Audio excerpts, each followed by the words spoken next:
I'm Ken Harbaugh, host of Warriors in Their Own Words. In partnership with the Honor Project, we've brought this podcast back at a time when our nation needs these stories more than ever. Warriors in Their Own Words is our attempt to present an unvarnished, unsanitized truth of what we have asked of those who defend this nation. Thank you for listening, and by doing so, honoring those who have served. Today, we'll hear from Army veteran David Lewis. After 6 years in the infantry, Lewis went to flight school to become an Apache helicopter pilot. He flew tours in Iraq and Afghanistan. I'm Dave Lewis. I retired out of the Army in 2019 as a CW4, and I started my military career in 97. I started off as an engineer in the reserves for about a year and change, and then moved on to 1st and 75th Ranger Regiment in Savannah, Georgia. And then 2004, started flying helicopters to 2019. Some of the stuff that stands out the most is for those that were in Iraq when that, on the initial push around March timeframe, when that huge sandstorm came through, at first I was like, hey, it's kind of, the earth turned orange. And I'm like, well, this is kind of cool. And like 15 minutes later, it wasn't. So you're cold, tired, hungry. We ran out of food. And so what little food we did have left, because we couldn't get resupplied because the sandstorm was coming in, I remember poking my MRE open and trying to suck in the applesauce off or out of it. And you couldn't even do that because the sand just dumped on you. It didn't matter. I finally gave up eating and drinking anything. You couldn't see your hand in front of your face. The sandstorm was that bad. And I remember we got done on objective and I was driving to another objective that another company was working on. And I'll never forget the smell of, one, just that body smell, because there's bodies laying around, but then it was also coupled with just oil seeping up out of the ground. And so that's one of the most vivid memories. So now it's kind of like whenever I smell oil or, something of that is something that I always think about. So there was a time from the ground perspective when, especially in Iraq, when the initial push was going through and it was my turn to pull RTO duties. And so I had the radio and I was listening to the Air Battle Net, and you're listening to everything that's going on, because as a ground guy, and at that level in the organization, when you're an E4, you just know where you're going, what you're going to shoot at. You don't really see the bigger picture a lot of times. And so listening to that and seeing just the sheer amount of power and everything that was going on outside of your little scope, it was pretty cool to kind of see everything that was going on. So yeah, it was kind of surprising looking at the coordination and stuff that was taking place, because you don't really see that just as a basic rifleman. You're not really concerned about that. You're just kind of concerned about your little piece of the pie. And then as the RTO, it kind of opens up a little bit, because now you're starting to work with the different entities and whatnot. And, during the training, you're drilled in 9-line cast calls and stuff like that. But, when it came down to it, the language barrier between how the Navy and the Air Force operate, or the Marine Corps and the Army, from the ground to the air, that 9-line is very scripted and formal. And I remember the first time I called in, in airstrike, we didn't have a JTAC with us, so I did it. And finally, I was just like, I'm here, the bad guys are there, and pretty much just do your thing. It kind of went out the window because I was just too excited, frankly.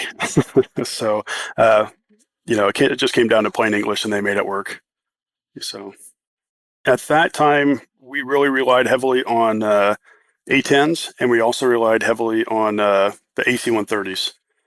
So there were times we would be out on a convoy, and those guys being the eye in the sky for us, we knew that they were coming. The Taliban or the Al Qaeda forces were coming, but I never saw them, because the Spectre gunships up ahead, the C-130s overhead, saw them and started engaging before I could even see them under goggles, and they were just walking the rounds in. And the sheer amount of power that you feel when the rounds actually impact the ground can be felt for quite a distance, especially now I wasn't a pilot, I was a pilot when this happened. A Hellfire impacted outside the the FOB in Afghanistan, and it was probably about 10 kilometers away, but you could feel that level of impact, just that all that kinetic energy. You could just feel it through the ground. Um, so it's a pretty awesome piece of firepower that we have. We got back from the initial push into Iraq, and so this would have been probably about the summer of '03. And I remember we got back on a Wednesday, and I believe we were back at the ranges on that Monday. And it was kind of one of those Georgia, Florida days that it's like the sun's out, but it's pouring down rain. And I'm running down this Georgia clay dirt road at Fort Stewart. We were doing some stress shoot stuff, and it was just miserable because you're soaking wet. The Georgia clay is stuck to your boots. And I look up, it kind of stopped raining, and an Apache flew overhead. And I was like, you know what? I'm tired of walking, and I'm going to start flying. So a couple of days later, when I got back to the barracks, I started working on my flight packet, and yeah, went from there. It was quite the culture shock. I remember we got back, and there was three of us that put in our packets, our flight packets. We all got boarded together, and I think we pretty much all went to. One was in the class ahead of me, but we were all basically together going through, and we have been together pretty much throughout our careers. But at this point, but it was different. It was a culture shock when you go from the sheer amount of the rigorous training and discipline and just that mentality that you have on the special operations side. And then when you switch gears, and now not only are you going from the enlisted ranks into the officer side of the house, it's just now you're also going to the big army, and which is culture shock is how I can put that. It was definitely different. So I kind of had to tone things back just a little bit. The way that the pipeline works is once you submit your packet, and once you're selected, you'll eventually get orders to go, and then you'll go to Fort Rucker, Alabama, and you'll go through the Warrant Officer Candidate School there.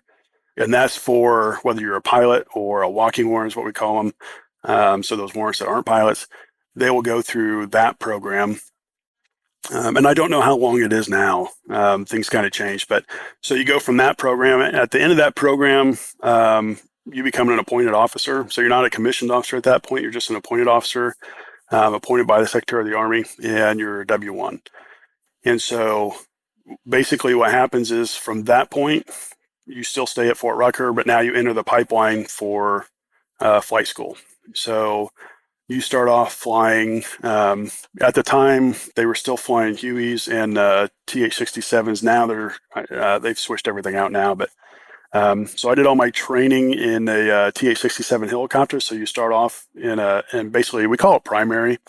And that is just to teach you how to fly. That's it. It's just wiggling the sticks, doing different maneuvers, teaching you how to fly, the basics of flight. So half the day you're flying, the other half of the day you're in academics. And then once you do all your check rides and you get done with that portion, then you go into the instrument phase of training. And so that was a little harder for people to do, flying solely by reference to the flight instruments rather than being able to look outside the window. So flying in the clouds, basically.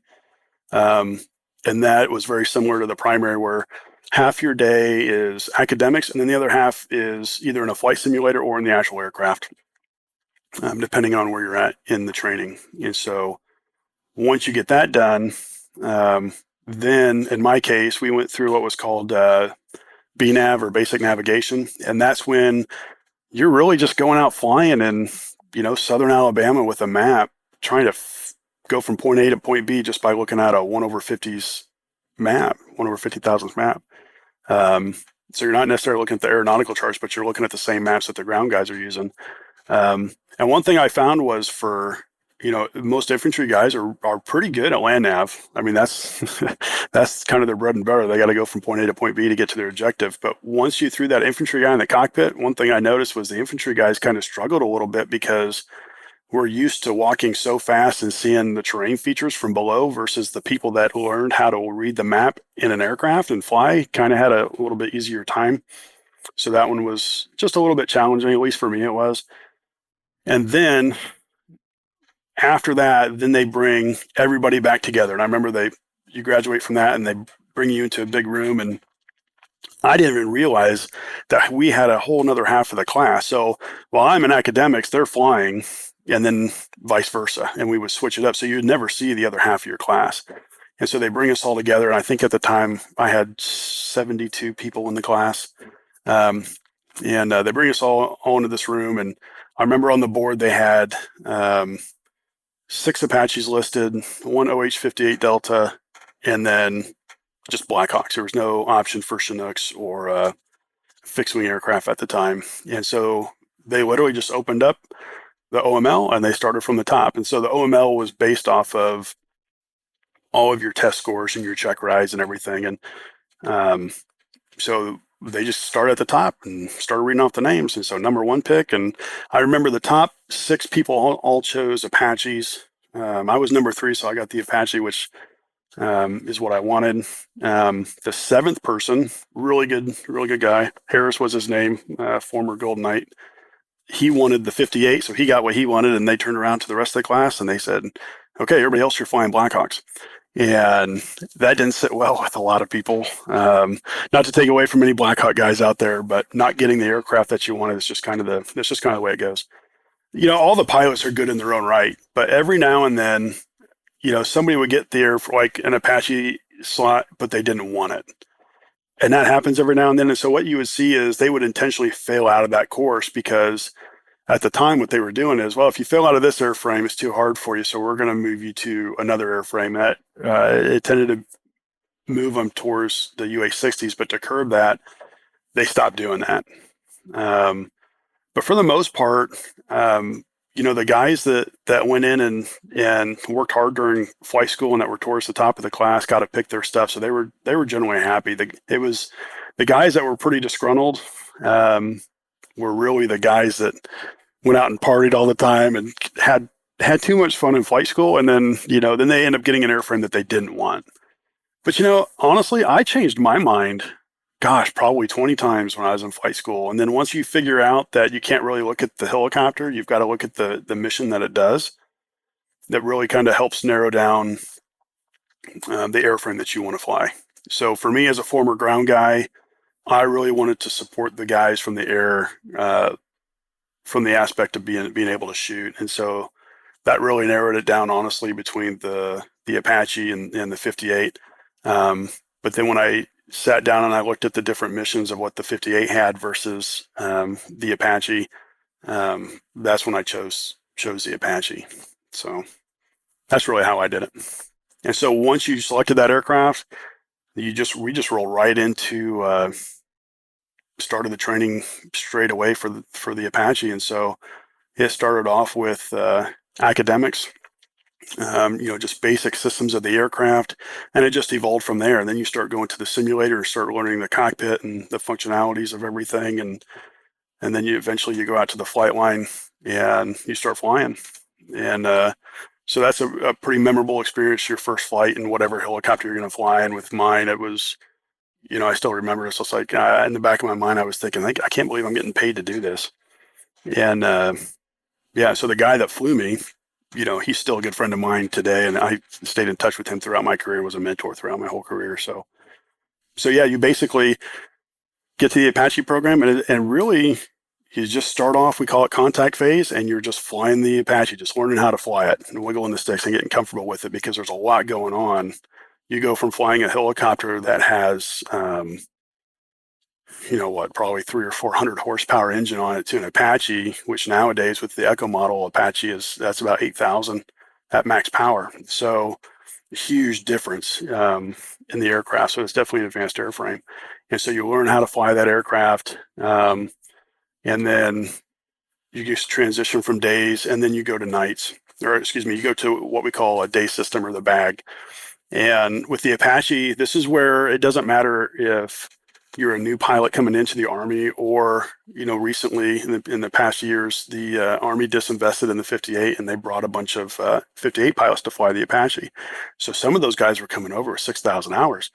And the bag is very challenging, and it basically puts everybody on an even keel. So The bag is basically you have the monocle that falls onto your right eye, and that allows me to see via thermal image everything that's around me. But the issue is you're sitting in a cockpit that has curtains pulled down, doesn't even have a pinhole of light, and it's completely black, and you can't see anything. So if you were to just look out into your cockpit, you're not going to see anything but black. We tape up every little pinhole of light, and then so you're relying solely on the monocle that's over your eye. With a FLIR picture, or what we call a composite video. So you have a FLIR image, and then you have all your flight data overlaid on top of that. And so you're trying to fly the helicopter with that. And it's pretty difficult because there's some people that are left eye dominant, let's just say, and your monocle's on your right eye, they struggle quite a bit with that. So basically, you work through it and you learn how to fly it. It's kind of funny watching people try to fly that way. We'd go out to X Stage Field at Fort Rucker, and you see people coming in and flying the aircraft sideways, thinking that they're flying straight. So it really takes a couple hundred hours, honestly, to get good at flying with that monocle and the FLIR. So you make it through that phase, and then you go into nights. And so that what that bag phase did is it prepped you to go out and fly at night. And so now you have the visual acuity of your left eye as well as the FLIR image that's in your right eye. That's fairly challenging to do because now you're looking unaided with one eye and you're looking aided with your other eye. So you make it through that, and then you finally get to the gunnery phase, which is where you actually learn the basics of employment of the aircraft. And so when I say basics, I mean you're not doing a lot of maneuvers. It's more learning how to shoot the aircraft, employ the weapon systems. And then at that point, you're done finally. And so generally, it's about a 2-year process. Probably a little bit longer now, I think. But yeah, it's definitely a journey. Obviously we break loose and we would go down to Panama City and all that stuff and see how much we could get away with. A lot of drunken nights and drunken parties, but we would always screw with the instructors when we could. I remember there was one instructor that was retiring, and it was around Christmas time, and nobody wanted to fly, right? I think this was the last flight before we went off on Christmas Exodus. So before we went to go take off, we handed out, the little bottles of Jack Daniels. This instructor did because he was leaving. It was his last day. And so, of course, we all took the shot, and the other instructors flipped out because now you can't fly, obviously, because you've been drinking. You can't fly. So we took the day off. And there was other times, just little things. We'd go out, kind of like how I described, people flying sideways with flying in the bag. We made up like just a bunch of, like took oak tag and wrote numbers 1 through 10 on various ones. So we sit there and grade everybody's landing and just little things like that. We'd always pick at each other. But, for the most part, when you get into the Apache program, it's just, you have no life really. I mean, you break loose on the weekends and stuff and you have fun where you can, but there's just so much studying because it's just such an advanced aircraft to understand it all. I mean, it takes a lifetime. So, most of flight school, I was studying most of flight school. I broke loose when I can, but yeah. My career path was a little bit different because out of flight school, I left and my first assignment was actually in Korea. And so the way that you fight in Korea versus the way that you fight in Iraq or Afghanistan are completely different. Completely different tactics, mindset, everything.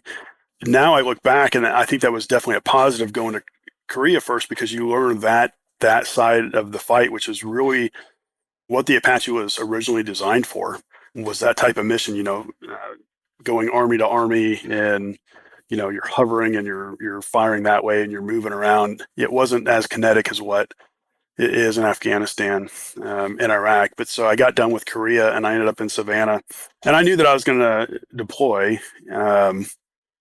But for me, going from that mindset, more of a traditional battlefield type of mindset to a more of a kinetic battlefield like what Iraq and Afghanistan was, I felt I was behind the power curve at first when I first got to Savannah and trying to catch up because now I'm working with people that have already deployed a couple times. And so their knowledge base was a lot better on that side of the house than what I had. So I had a lot of catch up to do. And especially in Afghanistan, because now flying an Apache in Afghanistan, just from the capabilities of the aircraft as far as power goes and your limitations was definitely a concern. So, because once you weigh that aircraft down and it's in the middle of summer in Afghanistan, you don't have a lot of power.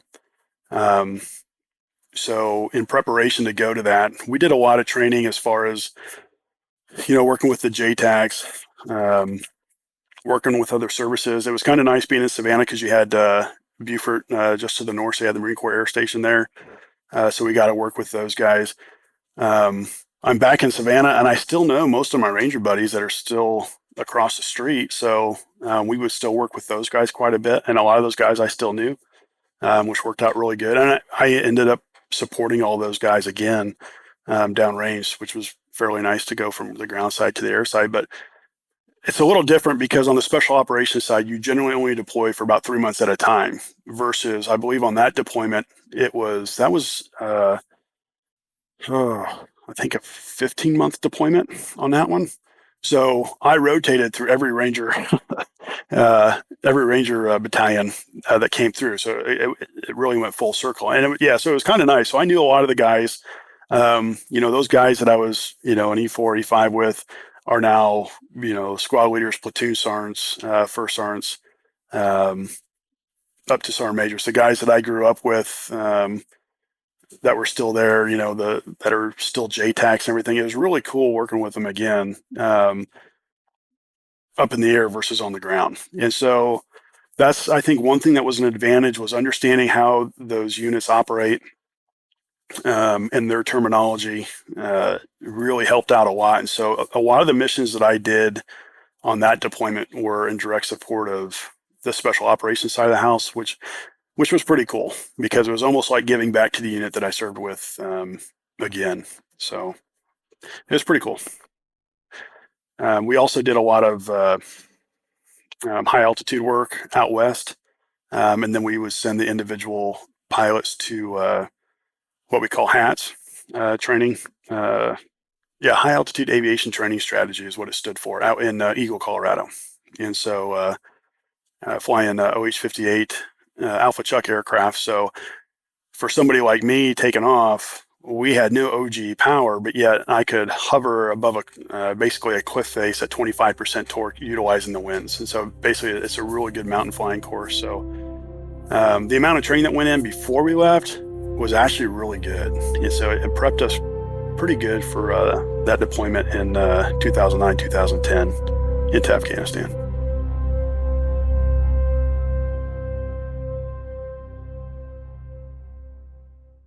With the busy fall season just around the corner, you might be looking for wholesome, convenient meals for jam-packed days. Factor, America's #1 ready-to-eat meal kit, can help you fuel up fast with chef-prepared, dietitian-approved, ready-to-eat meals delivered straight to your door. You'll save time, eat well, and stay on track with your healthy lifestyle. Too busy with your end-of-summer goals to cook but want to make sure you're eating well?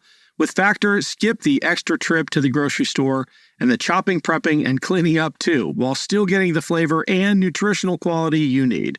Factor's fresh, never-frozen meals are ready in just 2 minutes, so all you have to do is heat and enjoy, then get back to crushing your goals. Level up with Gourmet Plus options prepared to perfection by chefs and ready to eat in record time. Treat yourself to upscale meals with premium ingredients like broccolini, leeks, truffle butter, and asparagus.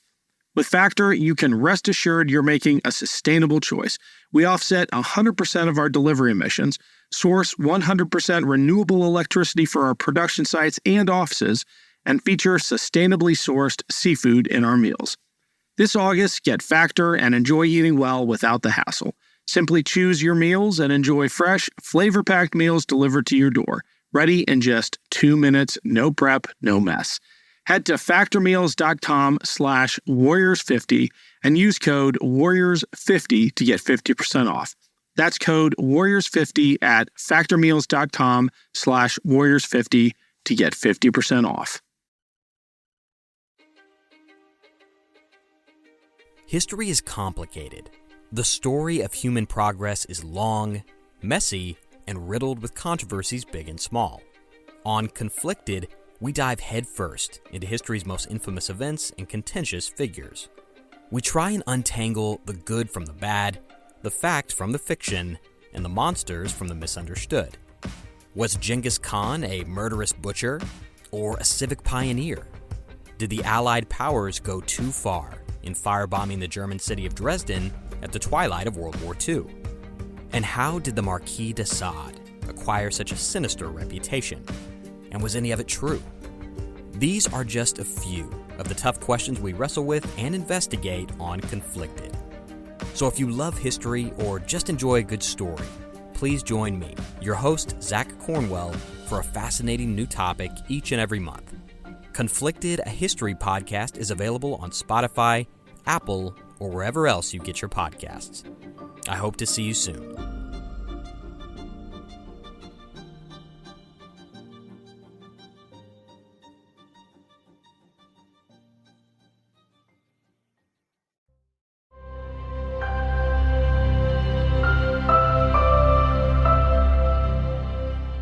So basically what happened is they take the battalion, or really they take the whole combat aviation brigade, and they break them up into task forces. So you could have an Apache battalion commander, but he's running, each battalion commander would have Blackhawks, Chinooks, Apache, so they're their own task force. And then they would split that task force up. And on that deployment, I was in RC East out of Fob Shank. And Fob Shank sits at, I want to say it's about 7,200 feet. So you're already sitting pretty high. We had another unit in Bagram, another unit down in Salerno, and then another unit over in Jalalabad. Most of my time is all pretty much Eastern Afghanistan. And that's where a lot of the fighting took place, was over in Eastern Afghanistan, up in the mountains. So I spent most of my time at nights, and every now and then I would be able to take a day shift, which was really cool because it's like, wow, I can actually see everything now when I go out and fly. And I'll never forget, I liked being on QRF, which was a quick reaction force. And basically we would be sitting in a trailer and the phone would ring, we call it the bat phone. And I would automatically send everybody out to the aircraft. They grab the crew chiefs. I'm getting the call sign and the grid for the location of wherever the troops in contact is at. And I remember taking off, and it wasn't very far north of Fob Shank. And, you get to see a lot of IEDs and the aftermath and stuff. And I remember I got this call. I was in the air in about 4.5 minutes, took off, and I could see the smoke out in the distance. And I got up with the guy on the ground, and it was an E7. He's just hysterical. And he had hit an IED, and it was the biggest one that I've probably ever seen, because the MRAP was just gone. I mean, it was the cab, pretty much from the back of the cab forward, was just gone, which usually doesn't happen. So it was pretty big. But that one, I think they lost everybody in that squad except for 2 people, I believe. So that one sticks out.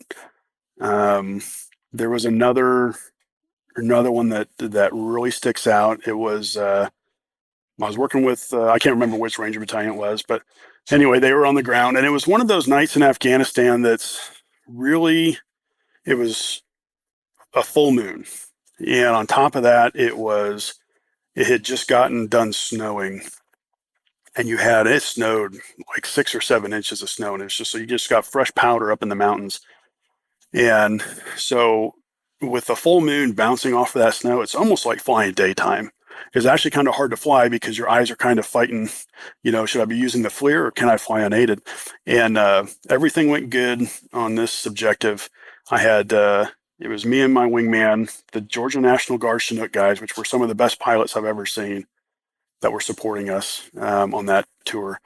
They went in, they dropped them off, no problems. They went back to the FOB. We stayed overhead until the insertion was done. And then I think we came back at a predetermined time, but they were getting ready for exfil, so they start leaving the objective, and they're in what we call PZ posture. So they've left the objective. They're down by this road, down along Highway 1, and the Chinooks are getting ready to come in, and they have left Fob Shank, and they're probably about 20 minutes out, and then everything just opened up. And basically, there's a knoll along this road, basically just a high point, and it's got a bunch of trenches in it. And it was basically a checkpoint for the ANP, the Army National Guard guys. Or I'm sorry, the ANA, the National Army over there. So anyway, they just unleash and just start shooting up this unit pretty good. And, as it turns out, it wasn't them. It was the Taliban that come in and basically taken over. And so we go in, and it's almost kind of like the movies. The tracers start coming in at the aircraft, and me and my wingman, we just start coming in, and we aligned with the trenches. And we just come in laying 30 millimeter and rockets down through the trenches. And I remember when my wingman pulling off, and the tracer fire was just all over him. And so I call him on the radio, and he's breaking off, and then I'm coming in, and then the tracers just kind of start falling over onto my aircraft. And make a long story short, we basically neutralized everything that was there. But that went on for a while. That battle went on for a little while, and to the point where at some point you have to stop and get gas. Otherwise you're going to crash. Well, the dilemma is always, you never want to leave the ground guys. I don't have assets to come in and relieve me. So I made the decision to send him back, my wingman back on his own to get gas, which is really a kind of a rarity because you don't want to be flying around by yourself in Afghanistan. He gets gas, he comes back, relieves me. I go back to get gas, and I remember I didn't think I was going to make it. I think I pushed it too far. In the back of my mind, I'm like, I'm going to crash. I'm not going to make it. And I landed at Fob Shank with 110 pounds of gas, which is nothing. So how I didn't flame out the aircraft, I have no idea. Landed, I hopped out while they're fueling, and I helped loading everything up because I was about Winchester at that time. Flew back. By the time I got back there, they had just picked up everybody to include the wounded, and then we're off offside at that point, and came back. And it was, your adrenaline kind of starts to go down, and you fill out the paperwork and go eat some breakfast and go to bed. We would generally get fairly close. I didn't like, especially if I've got ground guys around, I would still be shooting usually about with the gun and rockets. I would probably say an average of probably 15 to 1700 meters, something like that. There's been times where it was no kidding danger close. I've definitely had a few of those on that same deployment. Actually, I'm sorry, that was another deployment. But there were times shooting danger close where it was, I literally get their initials and they try to bury themselves in the dirt as much as they can because that's how close it would get. There were times of danger close, but if I was shooting danger close, I would come in closer to the target, just so it minimizes any error in the gun. So, yeah. We had received a troops in contact call, and it was a Navy SEAL team that we would generally work with to the north of the FOB. So we're out there. They come in, they give us the call. And I remember it took about 40 or 45 minutes just to fly to get there, because in 2013, you got to realize things were starting to wind down a little bit. So we didn't have as many assets in the area. So it wasn't uncommon for an Apache crew to fly 40, 45 minutes just to get someplace. And so the problem with that is now you're limited on fuel and time. I remember I got there and I kept trying to get a hold of them, and I finally get a hold of them, and you can hear the rounds going off when they key the mic, kind of like in the movies, the Vietnam movies, when they're keying the mic and the commander can hear all the rounds and stuff and the screams and stuff in the background. And that's what it was like. And so they told me exactly where they were, exactly where the bad guys were. And in this case, they were actually in, I don't want to call it a trench system, but the way that this wadi had formed, it really was kind of trenches. And so they were really dug in. I had my wingman. I get on site. He climbs up to give an update to the talk that we had arrived on station. And it happened so fast that I found them. They're laying as flat as possible on the ground. And you can see the rounds kind of hitting in front of them and all around them. The bad guys were probably about 30 to 40 meters away. And so anytime you're doing a danger close, there's basically a 10% probability of hitting a friendly. I've been retired now long enough. I can't remember what the danger close range is of the 30 millimeter cannon, but I know it was pretty close. And so when you're doing a danger close, I advise them, hey, this is a danger close shot. And I believe it was 150 meters, if I'm not mistaken. And you have to get that ground force commander's approval, and he'll give his initials saying that he approves that level of risk. And so, I told him I was coming in hot. And as soon as I got on scene, this is all transpiring in route. The wingman climbs up to call. He was oblivious to what was going on, and it's not his fault. He was just on with the talk, climbing up, talking when all this was taking place. So he didn't even know that I was shooting at the time. And I literally just came in. Normally I do an orbit, about a 3-kilometer orbit, to gain situation awareness. And this, I just went straight in and just started laying 30 millimeter right down inside the wadis. The optics on that Apache are really good. So just to kind of give you an idea, even from that far away, if they've got buttons on a shirt, I can pretty much almost count them. I could tell that they were military age males, with weapons, what they were wearing. Did they have hats? I mean, it's pretty detailed. And you can tell that from pretty far out. So normally you can tell that from kilometers away. Anytime I ever had a new unit come in, and when I say unit, more on the special operations side, because that's generally who I dealt with, we brought them into the FOB and we discussed like emergency extraction, things of that nature. And so normally, like on an Apache, you can fit 2 people on each side of the aircraft. And basically, most special operators have a belt so they can tie themselves to an aircraft. They'll snap link into the aircraft. And so what will happen is they can hop on the side of the aircraft, take that tether off their belt, and snap link into the side of the aircraft onto like one of the handles, just as a safety measure. And then they can prop their feet up on the missile racks. And they're not going to go anywhere. The side of the Apache is big enough that it's like sitting in a chair. So unless you're going to go out and pull negative Gs or something like that, they're not going to go anywhere. And so the way that we would teach them how to get on. They even had a safety guy that went up and made sure everything was good. And some of these, we would actually practice this. We called them spur rides. We would actually practice this stateside before going overseas.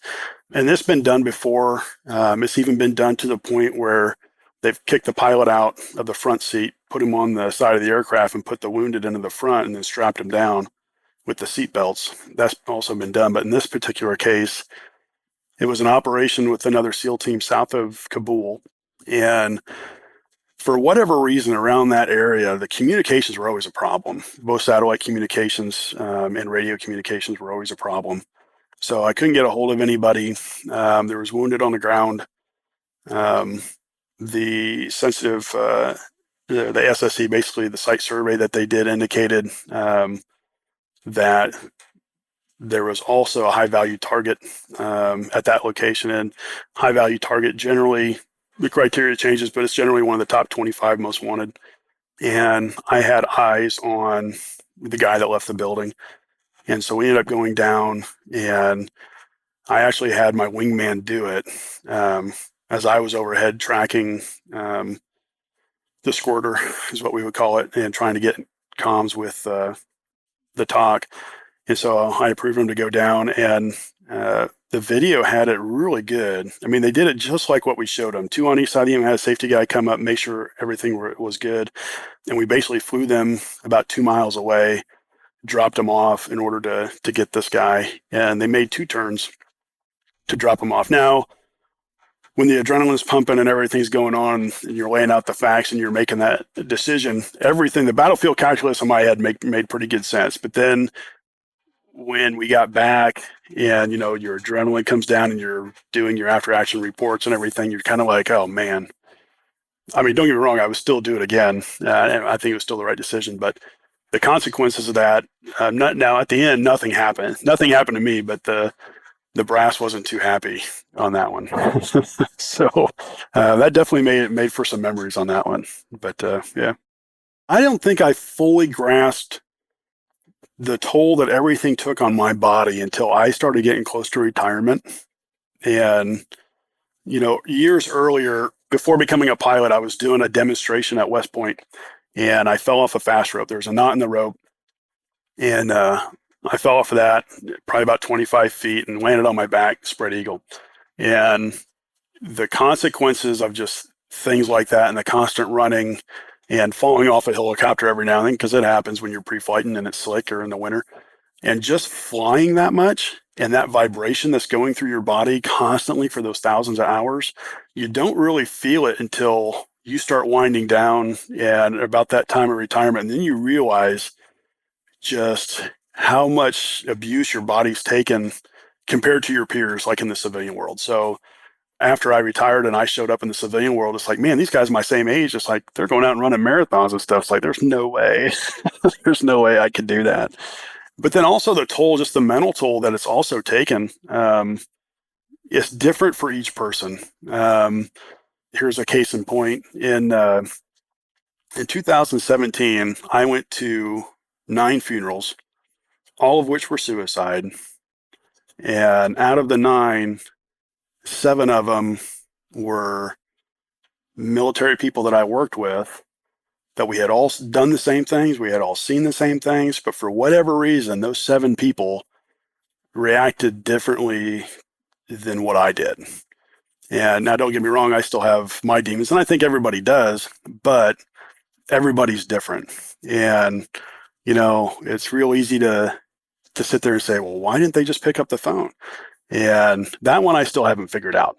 You know, I don't know if it's an ego thing or if it's, you know, what it is. I don't know. But it's definitely different for everybody. You know, for me, do I still think of a lot of things? Yep.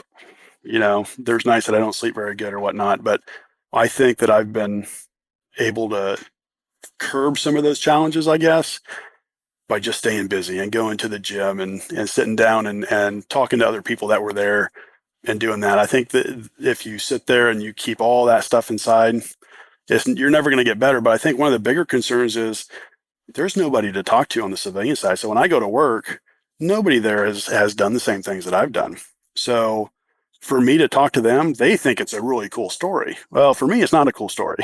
You know, it's something that I've got to deal with on a personal level. So I don't really talk to them about that. I don't talk to my spouse about really anything because she's not going to understand. So I think especially once you retire or you get out, I think that burden just kind of keeps weighing you down and weighing you down and weighing you down. But just with the mentality that we have, nobody wants to go seek help. You know, and nobody wants that on their VA records. So, yeah. If you're in the military, you know, embrace it while you've got it. I didn't realize coming out of the military just how further ahead I was compared to my civilian counterparts. And it's not a ding against them. It's just, you're just so immersed in leadership more than you know. I guess, because starting as a private all the way up to whether you're a W4, W5, a general, whatever, it's just one challenge after the next, after the next, after the next, and it really sets you up for success on the outside. But then along with that, since I've been on the outside, I've also worked to do a lot of leadership, mentorship sort of things on the civilian side, which has really helped improve the organization. So you don't really know what you have until you get out of that environment. And it's really scary to get out, but it's worth it. It's worth it. Embrace it and get out and live the life you want to live. That was David Lewis. Thanks for listening to Warriors in Their Own Words. If you have any feedback, please email the team at kharbaugh@evergreenpodcasts.com. We're always looking to improve the show. For updates and more, follow us on Twitter at @team_Harbaugh. And if you enjoyed this episode, don't forget to rate and review. Warriors in Their Own Words is a production of Evergreen Podcasts in partnership with the Honor Project. Our producer is Declan Roars. Bridget Coyne is our production director, and Sean Ruhl-Hoffman is our audio engineer. Special thanks to Evergreen executive producers Joan Andrews, Michael DeAloia, and David Moss. I'm Ken Harbaugh, and this is Warriors in Their Own Words.